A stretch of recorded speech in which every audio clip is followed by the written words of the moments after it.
To stump a lefty, how you can determine whether someone is a sensible, old-school leftist concerned about the working class and issues like equality and free speech, or whether they're a new-age lunatic leftist who has traded logic and facts for delusion and neo-Marxist wackery. Well, you can determine whether they're a serious person or one on the grips of an insane ideology by asking them the simplest of questions, like, what is a woman? We've seen that question stump many gutless bureaucrats and politicians, but I never thought that Australia's first female Prime Minister, the first woman in the lodge as leader of this great nation, would be incapable of answering what is a woman. But here we are. Yesterday, Julia Gillard was trending on Twitter for all the wrong reasons. Footage emerged of Ms Gillard floundering hopelessly as she failed to answer that simple question. Australia's first female Prime Minister seems to think what is a woman is some sort of a gotcha question. What is a woman? And do you agree with Queensland's Attorney-General Minister for Women, Sharon Fentiman, that trans women are women, and with the UK's leader of the Labor Party, Sir Keir Starmer, that some women have a penis? Look, I'm very happy to answer your question, but I do worry that, and I should just say, I spend around half of each year in the UK.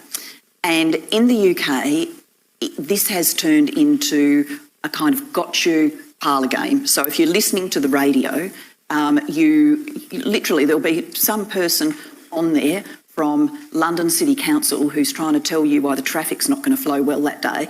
And the journo will be saying, and can you tell me what a woman is? To try and create these gotcha moments. And I think we've just got to move away from all of that and just come at this once again from first principles. First principles, Ms Gillard, really? You want to talk about first principles and you can't answer that fundamental question? We are a minute into an answer that should have taken 3 seconds to answer. Even Albo managed to answer that question without beclowning himself.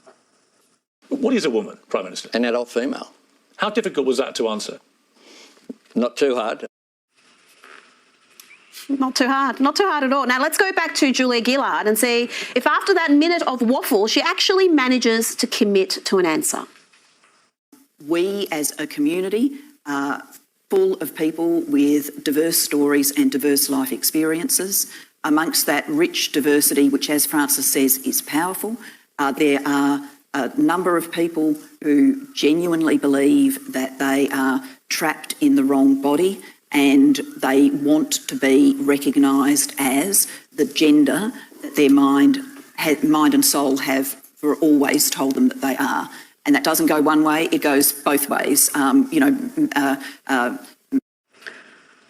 Okay, the gender their mind and soul have always told them they are. That's a direct quote. Remember, Julia Gillard is an atheist, but she apparently has some sort of zealot-like belief in trans ideology.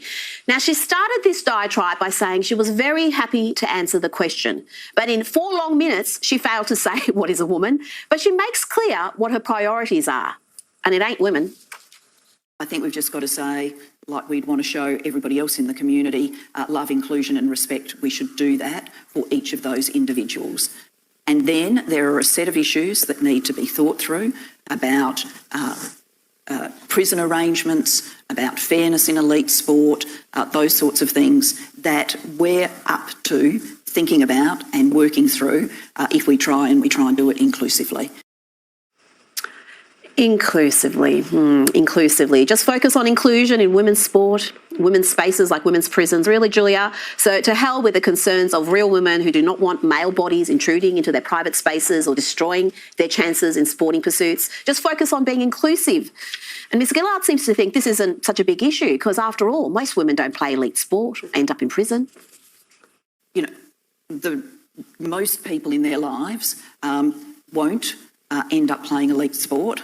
Most people in their lives won't end up in prison. Most people in their lives will encounter at some point someone who is a transsexual person, and I think what really counts is the openness and the spirit of inclusion. So to hell with you women concerned about your sex-based rights being eroded, to hell with those of you who are seeing the very idea of a womanhood under attack and are concerned about that. Even words like mother and breastfeeding are considered non-inclusive, where the word woman has been replaced with ugly, dehumanising terms like bleeders, menstruators and birthing bodies. Yet to hell with all that, let's just focus on what the trans lobby demands and obediently follow those demands. If a dude with a beard tells you he is a woman, then he is. Transsexual women believe that part of that inclusion is referring to them the way they want to be referred to, using the pronouns that they want to have used about them. I would seek to do that in that circumstance. And I think if we can do all of that, we can kind of take the temperature out of this. So there you have it, around 4 minutes of idiotic waffle that shows where Australia's first female Prime Minister stands on this most crucial issue. She does not stand with J.K. Rowling, Germaine Greer, Riley Gaines. She stands firmly with the trans activists that have hijacked the left and modern feminism. Now, many of the women who had praised Gillard's famous misogyny speech turned on the former PM, and some made helpful suggestions on what she can discuss in her next podcast. I would love to see an episode on the Atheist Guide to Gendered Souls. That's one suggestion. I would like to see an episode on whether lesbian women are allowed to hold public events just for lesbian women. And we're not in Victoria, they're not. I'd like to see an episode on the use of propaganda in Australian media. Do you have an opinion on the implications for our society when leaders lie about whether their political opponents support Nazis or not? And a good morning to Victorian Liberal leader John Pasuto there and Dan Andrews. I would like to see an episode on self-ID laws that allow men like this to use women's toilets and change rooms.